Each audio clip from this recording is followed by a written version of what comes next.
বিশাল বড় একটি সার ছিল কিন্তু কোনো বেছে কোনটা 500 টাকা কেজি, কোনো বেছে 500 টাকা কেজি।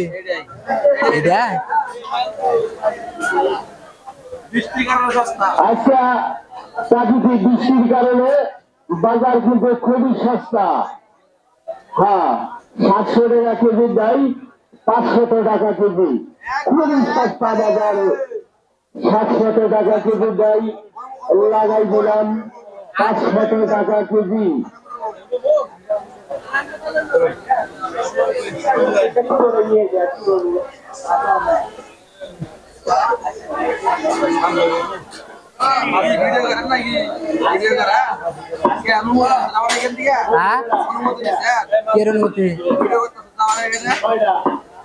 অনুমতি তো নেই না কেন আমার চুরি করে না চুরি করে ভিডিও করবো।